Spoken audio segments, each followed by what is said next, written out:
Welcome to another ukulele video. I'm Lara, and today I'm sharing with you my fingerstyle arrangement of Somewhere Over the Rainbow. This arrangement is written for low G tuning, and you'll find the tabs on screen as well as in a PDF link down in the video description. If you're interested in playing this arrangement, then stick around for the second half of this video, which is a tutorial where I'll walk you through the tabs and give you lots of tips on how to play it. Now let's take a look at this arrangement of Somewhere Over the Rainbow.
If you're enjoying this arrangement, then please give this video a thumbs up, and thank you so much for subscribing.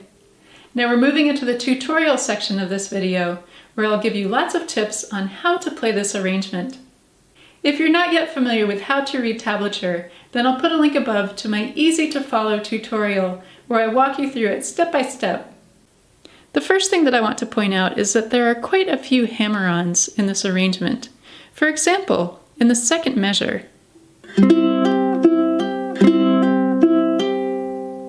I'll put a link above to my tutorial on hammer-ons in case you haven't learned them yet. If you're not yet comfortable with hammer-ons, then another option is to pick each note instead of doing a hammer-on. Here's what this would sound like.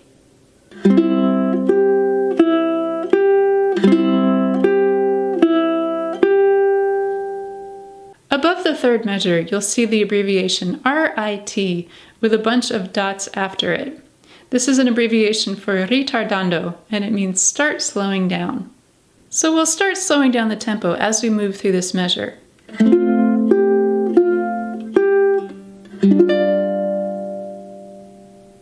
Next to the final chord in the third measure, you'll see a squiggly arrow. That means that this is meant to be played as an arpeggio or a broken chord. So instead of playing the strings all at once, we're going to draw it out nice and slow. As we start the second line, above measure 4, you'll see the words a tempo, and that means that our slowing down has ended and now we're back to our regular tempo for the song. Measure 4 is where the introduction ends and the melody of the song begins. Let's take a close look at how to play the first couple measures of the melody. I'm starting off by picking strings 3 and 4, both open strings, with my index and middle fingers. Then we have an arpeggio on our C chord, and then an arpeggio on E minor. For the next 4 notes that are finger-picked, you can use whatever right hand fingering you prefer. I tend to use my thumb on the 3rd string, index finger on the 2nd string, and middle finger on the first string. Note that when I play the first string, this is an open string, so the index finger of my left hand has lifted up. Then I use the middle finger of my right hand again to play the first string, and now I'm moving to the second fret with my left hand. After this, we have another arpeggio on our C chord. Here's what it looks like when we put together measures 4 and 5.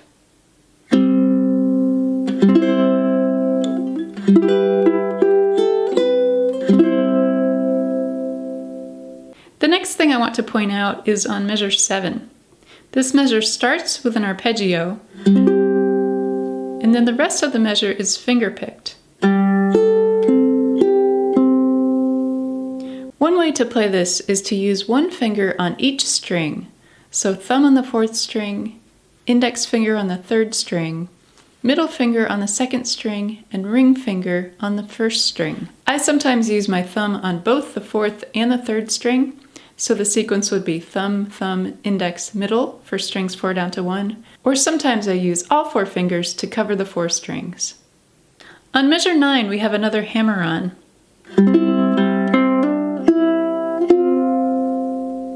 Another option here, instead of doing the hammer-on, is to pick the note.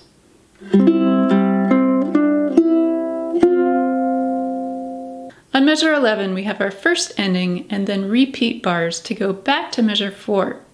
Then we'll play once again from measure 4 through measure 10, and then go to our second ending on measure 12. In measures 13, 14, and 16, we have more hammer-ons similar to what we saw in the second measure. So you can either play the hammer-ons as written, or you can pick the notes. Here's what the two options would sound like for measure 13. With hammer-ons,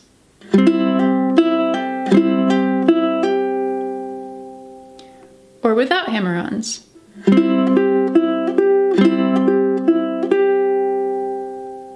In measure 18, we have the notation to start slowing the tempo down again. So the second time we play this chord, we start slowing things down.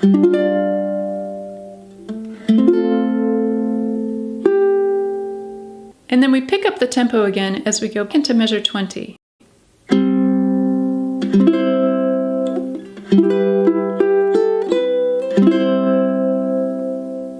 Now let's take a look at the last 5 measures, starting with measure 30.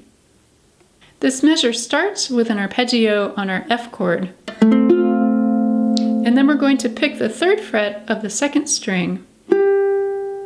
And now we're moving into a finger-picking sequence.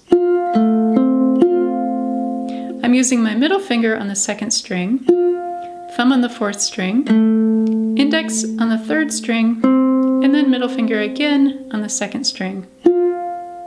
So I'm going to use this sequence of middle, thumb, index, middle 4 times. The first 2 times will be on strings 2, 3, and 4.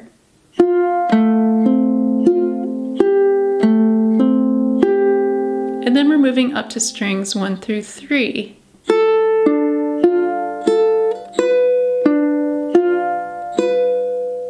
Next we have an arpeggio on our C chord. And then I'm going to pick strings 4 down to 1 2 times.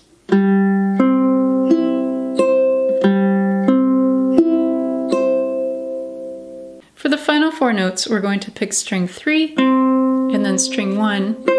And then we have 2 natural harmonics. The first is on the 12th fret of the 4th string, and the second is on the 12th fret of the 2nd string. When you play these harmonics, you're going to pick the string with your thumb.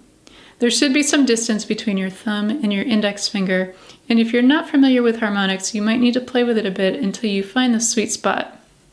The tip of your index finger should be resting on the string until you pick the string with your thumb.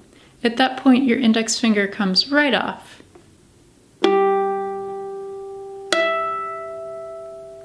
Now I'll play through the last 5 measures that we've just walked through.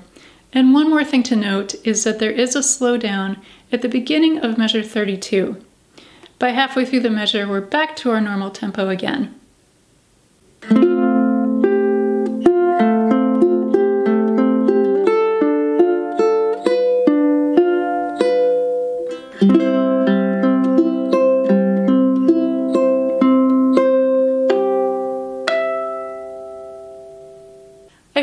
enjoyed learning my arrangement of Somewhere Over the Rainbow. Have fun with your ukulele, and thank you so much for watching.